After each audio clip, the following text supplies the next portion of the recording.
Eco 360.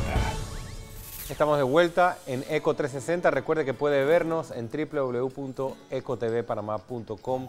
Estamos con don Miguel Enrique Otero. Él es el editor y presidente del diario El Nacional de Venezuela. En esta ocasión vamos a hablar de un tema que no solo es importante a nivel mundial, sino que en Panamá, ahora mismo, por lo que está ocurriendo, cobra una importancia singular. Y hablamos del rol del periodismo en la lucha anticorrupción. Pero antes de sumergirnos allí, tenemos una data, unos gráficos sobre indicadores, precisamente sobre el tema de libertad de expresión en la región con respecto a países. Un informe de la ONG Freedom House de mayo de 2014 indica que en América Latina solo el 2% de la población vive en países con prensa libre, bajo ese número, y en una división que se hace en 3 grupos sobre países con plena libertad de prensa, está Costa Rica y Uruguay en el nivel más alto de América Latina, luego en nivel mediano, Perú, Brasil, Bolivia, Panamá, Argentina, Nicaragua, Colombia, Paraguay, Guatemala, y en el nivel bajo, países sin libertad de expresión, o sin libertad de prensa, perdón, México, Ecuador, Honduras, Venezuela, Cuba. Estos son indicadores de Freedom House. Don Miguel Enrique Otero, el rol de los medios de comunicación o del periodismo independiente en la lucha anticorrupción. Hemos visto casos como el que se dio en Perú, que está sirviendo mucho de referencia para Panamá, y me refiero a todo lo que se dio alrededor de Alberto Fujimori y Vladimiro Montesinos. Ahora en Panamá estamos en el medio de una vorágine de investigaciones, muchas de ellas, o parte importante de ellas, iniciadas a raíz de publicaciones de medios de comunicación. ¿Qué nos puede comentar, basado en su experiencia, esta relación periodismo-escándalos de corrupción? Bueno, la verdad es que muchos funcionarios públicos, mandatarios, que han perdido su cargo, que han ido a prisión, el origen de los casos ha sido una fuente periodística. El caso más notorio es el de Nixon. Correcto. Bueno, Nixon, el impeachment a Nixon es por una cuestión de corrupción, de grabaciones ilegales, ese tipo de cosas, que es igual a robarse un dinero.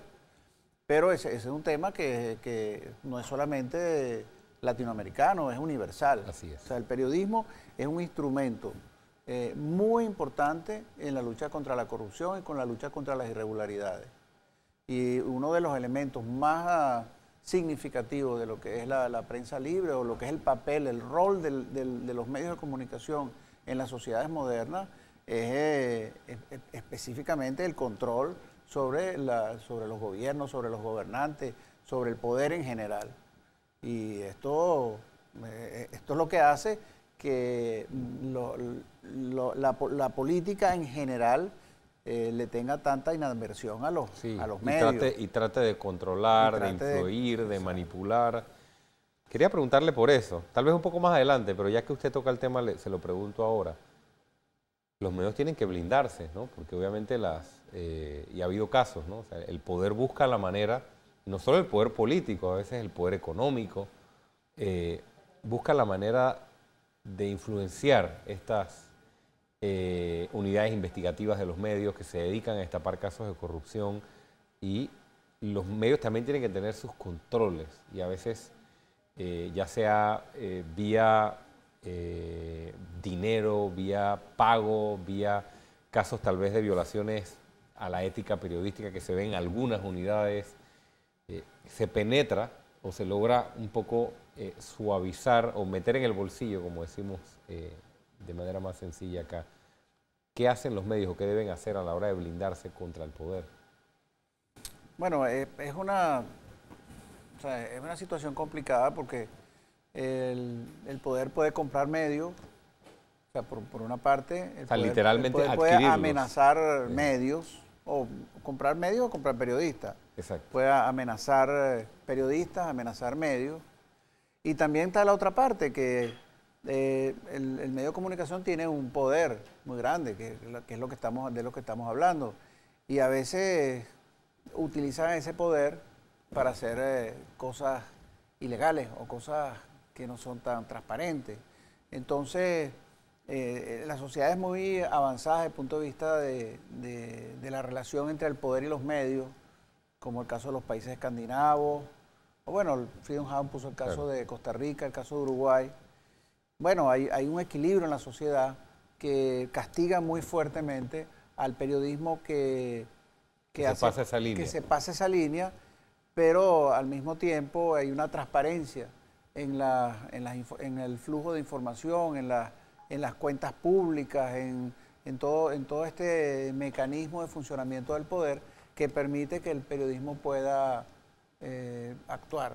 Porque el tema está en que el capital del periodismo no es la rotativa, ni es la máquina de escribir, es la credibilidad.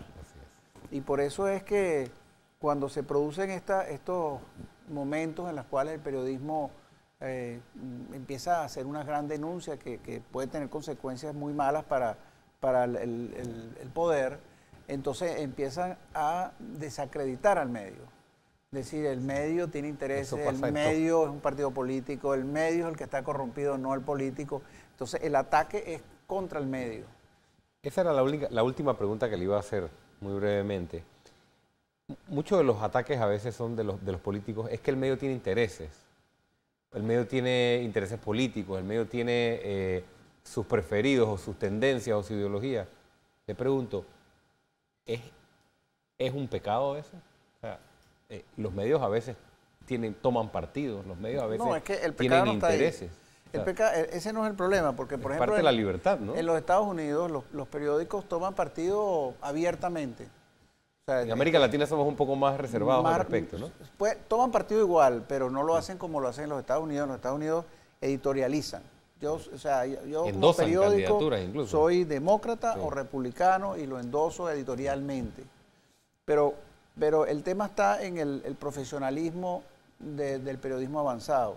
Entonces, un periódico puede ser republicano editorialmente, pero nadie cuestiona el profesionalismo del periodismo que se está haciendo ahí. Tratan igual a republicanos. Probablemente ese periódico republicano no es el que va a sacar los grandes escándalos contra el gobierno republicano. Lo va a sacar contra el gobierno demócrata. Claro. Pero cuando lo saca contra el gobierno demócrata, el americano está consciente del profesionalismo de esos periodistas. Porque además hay un Estado de Derecho que penaliza muy fuertemente la difamación o la mentira o la manipulación de la información. Que ahí estamos flojos acá un poco. Y hablo por Panamá, ¿no? Claro, porque es que ahí es el equilibrio entre muchos factores. El factor de la credibilidad del periodismo, el factor de la transparencia de la gestión pública, el factor del Estado de Derecho. Todo es una combinación que en las sociedades más avanzadas, desde el punto de vista democrático, todo ese equilibrio funciona mucho mejor. Funciona mejor que en nuestros países. Estamos con don Miguel Enrique Otero, presidente y editor del diario El Nacional de Venezuela. Al regresar vamos a seguir desarrollando más temas, juicios paralelos o juicios mediáticos, el caso Venezuela, libertad de expresión. Ya regresamos.